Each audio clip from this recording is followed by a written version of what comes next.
Hey guys, it's Ash, and this is gonna be a special video of my journey as a Clash of Clans player, a player who quickly rushed to the top. There are a lot of people who don't believe in rushing or just don't understand the purpose of a planned rusher. Now, this is not a video of me telling you to rush or that rushing is a good idea. It's simply a video showing you guys my quick progression as a player of the game and how I decided to play the game in my own way. Everyone plays the game in their own certain way, and this is a story of how I decided to play the game, how I enjoyed playing the game, and to this day have absolutely no regrets. I started playing the game on August 4th, 2014, and I had never played a game like Clash of Clans before, so I was really confused at first. I read a few guides and watched some YouTube videos, and I quickly got hooked. About 2 months had passed, and I was quickly a Rush Town Hall 9 player and at level 75. The reason I had rushed was simple. I wanted to complete the game as fast as possible. That was my goal, and to do so I had to rush. If I did not rush, then I would be going at a very slow pace. The game gets harder as you level up, not easier, and I understood that, so I was prepared. The easiest thing to upgrade in this game are your defenses, while the toughest are your heroes and your walls. So instead of doing the easy part first, I decided to do the hard part. So that's why I quickly rushed to Town Hall 9 so that I can do the hardest thing in the game first, and that is to level up my Barbarian King and my Archer Queen to level 40. This is also when I created a forum thread about my journey to level 40 heroes and my Dark Elixir farming guide, as well as some video tutorials of my attacks. The thread and the videos gained a lot of popularity, so I created my first clan Altar of Heroes for people of similar interest. And to this day, Altar of Heroes has become one of the best farming clans in the game with an average gold grab of 1.5 billion. And if you guys are interested in watching my old videos of my journey to level 40 heroes, I'll have the link to that playlist in the descriptions below. I had begun upgrading my level 10 walls. I did all my farming without boost. I kept both my Barbarian King and Archer Queen on upgrade at all times by farming Dark Elixir without ever boosting my barracks. On top of that, I grinded high level walls. I also did this while keeping all 5 of my builders busy. Now remember, my goal is to max out my base as fast as possible. To do this, I can't have any of my builders sleeping around.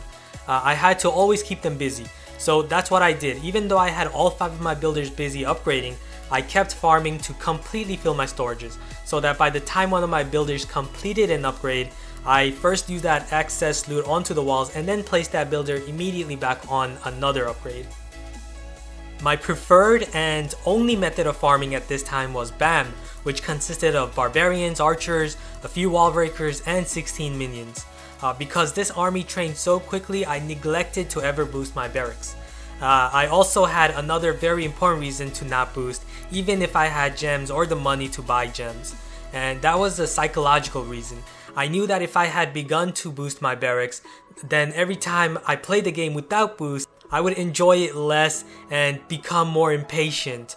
I enjoyed playing without boost and wanted to keep it that way and not change my rhythm. I also immensely enjoyed farming without heroes because it was a bigger challenge using my Barbarians, Archers, and Minions to go after the Dark Elixir storage inside the base.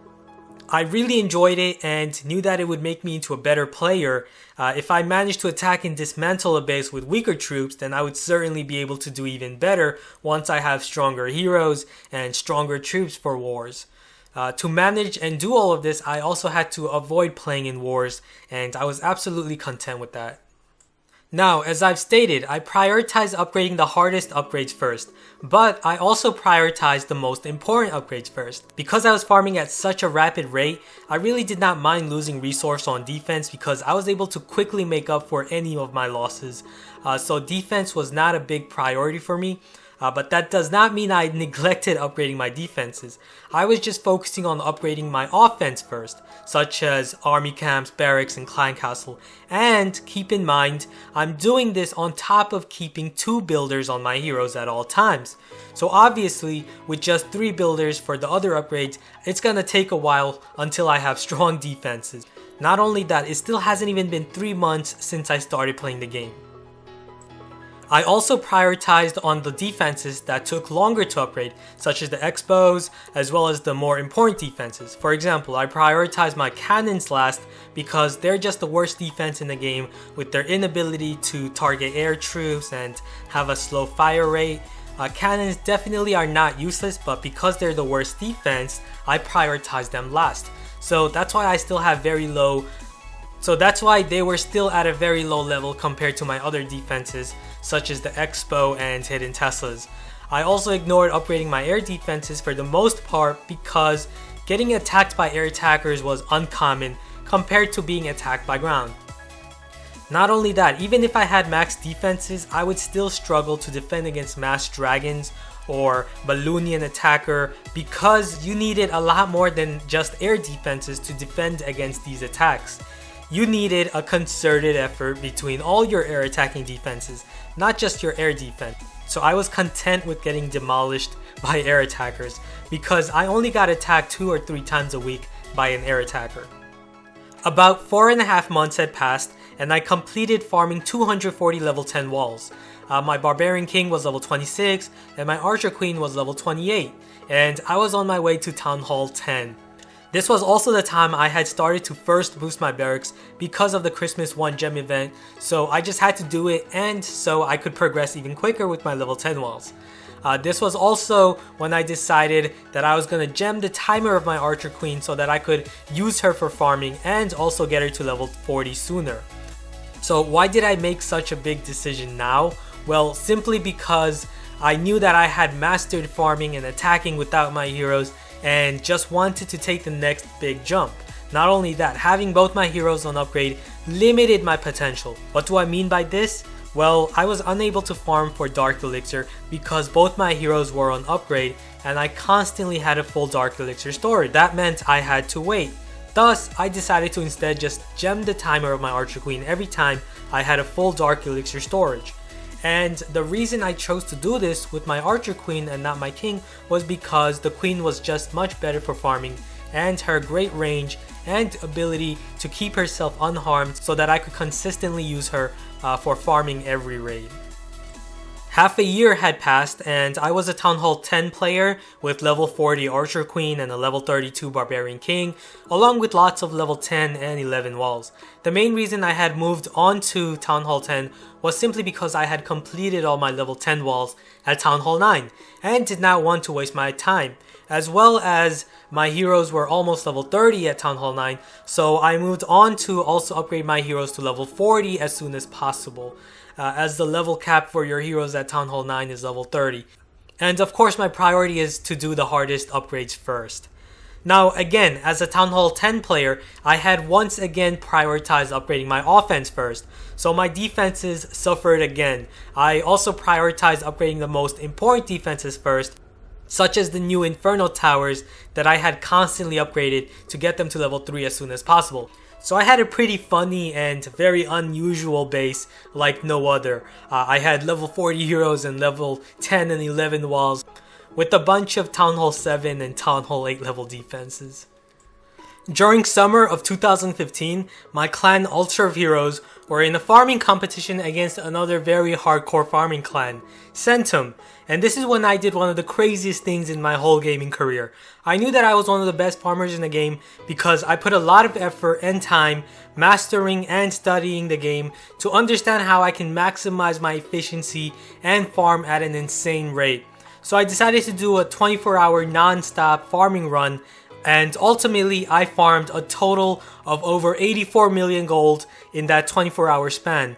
It was the first time I had ever done something like this, and it was truly an amazing experience, but I definitely wouldn't want to do that again. A year had now passed, and I completed upgrading all my 250 level 11 walls. Ever since I had completed my level 10 walls, I decided to just take my time and do about 2 level 11 walls a day. And the reason for this is because I finished the hardest part of the game, which is to upgrade my heroes to level 40. So I can just lay back right now and easily complete the rest of my upgrades. So I only needed to do about 1 or 2 level 11 wall a day while keeping all of my builders busy. And little by little, my defenses started to catch up very quickly. I did a trophy push and made it to top 200 in the USA, and I'm also planning on doing another push to Legend and probably to the top of the boards when I have the time again. I had even created a base design that allowed me to defend all the way to Titan League without having to attack my way up.